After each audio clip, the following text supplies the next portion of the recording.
ഭാഷ്യകർത്താവായ പതഞ്ജലി മഹർഷി ശിഷ്യന്മാരെ മഹാഭാഷ്യം പഠിപ്പിച്ചുകൊണ്ടിരിക്കെ അവരിൽ ഒരാൾ അദ്ദേഹത്തിന്റെ അനുവാദം കൂടാതെ മൂത്രശങ്ക കൊണ്ടോ എന്തോ വെളിയിൽ പോയി.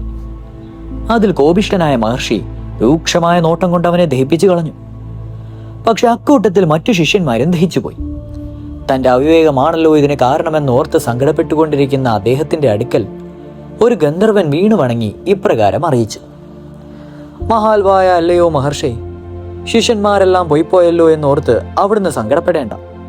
ഞാനുണ്ട് അവിടുത്തെ ശിഷ്യനായിട്ട്. ഭാഷ്യം ഞാൻ ലോകത്തിൽ പ്രചരിപ്പിച്ചു കൊള്ളാം. മഹർഷിക്ക് ഗന്ധർവന്റെ വാക്ക് കേട്ടപ്പോൾ അത്ഭുതവും കോപവും ഒരേ കാലത്തിൽ ഉണ്ടായി.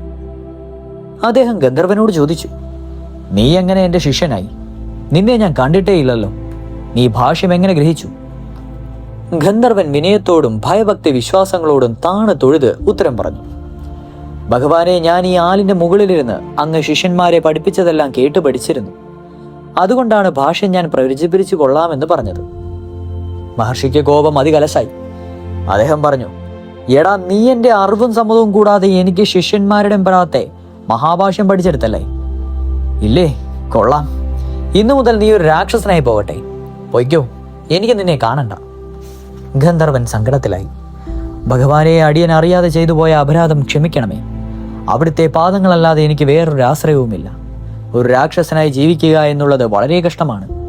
ഗന്ധർവകുലത്തിൽ ജനിച്ച ഞാൻ അവിവേകം നിമിത്തം ശാപമേറ്റു രാക്ഷസനായി പോയി എന്നറിഞ്ഞാൽ ഗന്ധർവ വംശം എന്നെ ജാതിയിൽ നിന്ന് പുറത്താക്കും.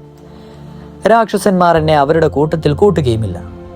എന്തെന്നാൽ ഗന്ധർവനായിരുന്നിട്ട് രാക്ഷസനായവനല്ലേ ഞാൻ. അതുകൊണ്ട് അവിടെ നിന്നിൽ കരുണ കാണിക്കണം. മഹർഷി ചിന്തിച്ചു: എന്റെ 1000 ശിഷ്യന്മാരും ഭസ്മമായി പോയി. ഇനി ഭാഷ്യം ലോകത്തിൽ പ്രചരിപ്പിക്കുവാൻ ആരുമില്ല. ഇവൻ മൂലമെങ്കിലും അത് പ്രചരിക്കട്ടെ. അതുകൊണ്ട് ഒരു ശാപമോക്ഷം കൂടി ഇവന് കൊടുത്തു കളയാം. പക്ഷേ അത് ഭാഷ്യത്തിന് പ്രചാരം സിദ്ധിക്കത്തക്ക വിധത്തിൽ ആയിരിക്കണമെന്നേ ഉള്ളൂ. ആകട്ടെ, ഒരു വഴിയുണ്ട്. മഹർഷി പറഞ്ഞു: എന്റെ ഭാഷ്യം മുഴുവൻ നീ പരമയോഗ്യനായ ഒരാൾക്ക് ഉപദേശിച്ചു കൊടുത്തു കഴിയുമ്പോൾ നീ വീണ്ടും ഗന്ധർവനായി തീരും. അതുകൊണ്ട് ഇന്നു മുതൽ യോഗ്യതയുള്ള ഒരു ശിഷ്യനെ സമ്പാദിക്കുന്നതിനായി യത്നിച്ചുകൊള്ളുക. ഇത്രയും പറഞ്ഞ് പതഞ്ജലി മഹർഷി അവിടം വിട്ടുപോയി. ഗന്ധർവ രാക്ഷസനായി ആ കാട്ടിൽ അലഞ്ഞു തിരിവാനും തുടങ്ങി. കാണുന്നവരെല്ലാം അവൻ ശിഷ്യനാക്കുവാൻ യോഗ്യതയുണ്ടോ എന്ന് പരീക്ഷിക്കുകയും യോഗ്യതയില്ലെന്ന് കണ്ടാൽ പിടിച്ച് തിന്നുകളയുമായിരുന്നു പതിവ്. രാക്ഷസനായി കാടുകളിൽ സഞ്ചരിക്കുമെങ്കിലും അവന്റെ സ്ഥിരമായ താമസം ആ ആലിൻ മുകളിൽ തന്നെ ആയിരുന്നു. അങ്ങനെയിരിക്കെ മഹാവിദ്വാനും എന്നാൽ ബ്രഹ്മചാരിയുമായ ഒരു ബ്രാഹ്മണൻ സന്യാസം സ്വീകരിക്കുവാൻ തക്ക ഗുരുവിനെ അന്വേഷിച്ച് പലയിടത്തും നടന്ന് ഒടുവിൽ ആ ആൽത്തറയ്ക്ക് വന്നു ചേർന്നു.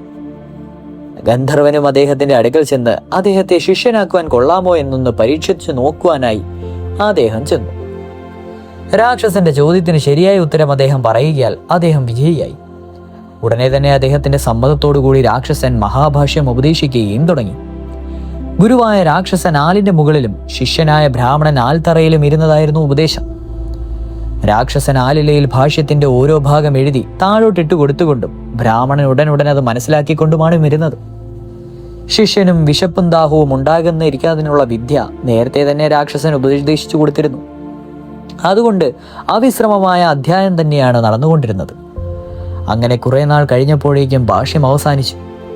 അതോടുകൂടി രാക്ഷസൻ ഗന്ധർവനായും തീർന്നു. വിട്ടുപിരിയാൻ കാലത്ത് അങ്ങനെ ജലസ്പർശം ചെയ്യാതെ സൂക്ഷിച്ചു കൊള്ളണം. ജലം തൊട്ടാൽ 6 മാസത്തേക്ക് അങ്ങ് ഉറങ്ങിപ്പോകും. ഭാഷ്യം എഴുതിയ ഇലകളെല്ലാം സൂക്ഷിച്ചു കൊള്ളണം. വല്ല സംശയവും ഉണ്ടായാൽ ഒന്നും നോക്കണ്ട, ഇനി പറഞ്ഞു തരാൻ ആരും കാണുകയില്ലല്ലോ എന്ന് പറഞ്ഞു. അങ്ങനെ തന്നെയെന്ന് ഗന്ധർവനോട് അനുഗ്രഹവും വാങ്ങി ആലിലെ കെട്ടുമെടുത്തുകൊണ്ട് ബ്രാഹ്മണൻ സന്യാസം സ്വീകരിക്കുവാൻ ഗുരുവിനെ അന്വേഷിച്ച് വീണ്ടും യാത്രയായി. വഴിക്കൊരു നദി കടക്കേണ്ടതായിട്ടുണ്ടായിരുന്നു. ആലിലക്കെട്ട് കരയ്ക്ക് വെച്ചിട്ട് അവിടെ ഇരുന്നു. വെള്ളം തൊടാതെ അക്കരെ കടക്കണമല്ലോ. അങ്ങനെ ഇരുന്നിരുന്ന് നേരവും രാത്രിയായി. ദാഹം അതികലശായിട്ടുണ്ടായികയാൽ നദിയിലേക്ക് ഇറങ്ങി. അദ്ദേഹം കാലിൽ വെള്ളം പറ്റാതെ കൈകൊണ്ട് ഉരുകെ വെള്ളം കോരി കുടിച്ചു. അതോടുകൂടെ അവിടെ വീണ് ഉറക്കവുമായി. പ്രഭാത സമയത്ത് കുളിക്കുവാനായി വന്ന ഒരു യുവതി അദ്ദേഹത്തെ കണ്ട് ദയ തോന്നി വൃദ്ധജനങ്ങളെ കൊണ്ട് അദ്ദേഹത്തെ ഇടിപ്പിച്ച് സ്വന്തം വീട്ടിൽ കൊണ്ടുപോയി കിടത്തി. എന്നിട്ടും അദ്ദേഹം ഉണർന്നില്ല. കരുണയോടുകൂടി അവൾ മാതാപിതാക്കന്മാരോട് അനുവാദം വാങ്ങി ഒരു വൈദ്യനെ വരുത്തി കാണിച്ചു. പ്രത്യേകമായ സുഖക്കേടുകളൊന്നുമില്ല. ഉറക്കം കഴിഞ്ഞ് ഉണർന്നുകൊള്ളാമെന്നായിരുന്നു വൈദ്യന്റെ അഭിപ്രായം. അദ്ദേഹം ഉണർന്നെഴുന്നേൽക്കുന്നതിന് 6 മാസം അവൾക്ക് ശുശ്രൂഷ ചെയ്ത് കാത്തിരിക്കേണ്ടതായി വന്നു. ഉണർന്നെഴുന്നേറ്റിയുടൻ അദ്ദേഹം നദീതീരത്തേക്ക് ഓടി. അവിടെ കിടന്ന ആലിലക്കെട്ട് എടുത്തുകൊണ്ട് വന്നു. ഇത് കണ്ട ആ യുവതി ചോദിച്ചു, എന്തിനാണ് ഈ കരിയിലകളെല്ലാം? ഇതിൽ വ്യാകരണ ഭാഷ്യം എഴുതിയിരിക്കുകയാണ്. ഇത് നഷ്ടപ്പെട്ടു പോയാൽ വേറെ കിട്ടാനില്ല, അതുകൊണ്ടാണ് ഇത് എടുത്തുകൊണ്ട് പോകുന്നത് എന്നായിരുന്നു ബ്രാഹ്മണന്റെ മറുപടി. ബ്രാഹ്മണൻ യാത്രയ്ക്ക് തയ്യാറായി. ആ അവസരത്തിൽ ആ യുവതിയെ അടുക്കൽ വിളിച്ച്, നീ എനിക്ക് ചെയ്ത ഉപകാരത്തിന് ഞാൻ എപ്പോഴും കൃതജ്ഞതയുള്ളവനായിരിക്കും. നിനക്ക് എന്താണ് ആഗ്രഹമെന്ന് വെച്ചാൽ അത് ഞാൻ സാധിച്ചു തരാം. ധനത്തെപ്പറ്റി മാത്രം പറഞ്ഞു പോകരുത്, അതെന്റെ കൈവശമുള്ളതല്ല. അതുകൊണ്ട് എനിക്ക് സാധിക്കേണ്ടതായിട്ടും ഒന്നുമില്ല. ബ്രാഹ്മണന്റെ വാക്ക് കേട്ട് യുവതി ചിന്താമഗ്നയായിട്ട് ഉത്തരം പറഞ്ഞു, അവിടുന്ന് പോകുന്നതിൽ എനിക്ക് അതിയായ സങ്കടമുണ്ട്. എനിക്ക് ധനത്തിന്റെ ആശയില്ല, അതെനിക്ക് വേണ്ടുവോളമുണ്ട്. 6 മാസക്കാലമായി അവിടുത്തെ ഞാൻ ശുശ്രൂഷിക്കുന്നു. അതേ വിധത്തിൽ എക്കാലവും എന്ന് വെച്ചാൽ ജീവിത അവസാനം വരെ പാദ ശുശ്രൂഷ ചെയ്യുവാൻ അനുവദിക്കണം. അതിൽ കൂടുതലായി യാതൊന്നും എനിക്ക് ആവശ്യമില്ല. ബ്രാഹ്മണൻ പരിഭ്രാന്തൻ എന്ന പോലെ പറഞ്ഞു, നീ എൻ്റെ പ്രാണധാത്രിയാണ്. അന്ന് ആ നദിക്കരയിൽ നിന്ന് എടുത്തുകൊണ്ടുവന്ന് ശുശ്രൂഷിക്കായിരുന്നുവെങ്കിലും തീർച്ചയായും ഞാൻ അവിടെ കിടന്ന് മരിച്ചു പോകുമായിരുന്നു. ഞാൻ സന്യസിക്കുന്നതിനായി ഒരു ഗുരുവിനെ അന്വേഷിച്ച് നടക്കുന്നവനാണ്. ഏതായാലും അക്കാര്യം നിനക്ക് വേണ്ടി മാറ്റിവെക്കാം. എന്നാലും ഒരു വൈഷമ്യമുണ്ട്. നീ ഒരു ശൂദ്ര സ്ത്രീയാണ്. ബ്രാഹ്മണനായ എനിക്കൊരു ശൂദ്ര സ്ത്രീയെ ആദ്യമായി വിവാഹം ചെയ്യുവാൻ നിവൃത്തിയില്ല. ബ്രാഹ്മണ സ്ത്രീയെ 1ാമത്, ക്ഷത്രിയ സ്ത്രീയെ 2ാമത്, വൈശ്യ സ്ത്രീയെ 3ാമത്, ശൂദ്ര സ്ത്രീയെ 4ാമത്. ഇങ്ങനെയാണ് വിവാഹത്തിന്റെ ക്രമം.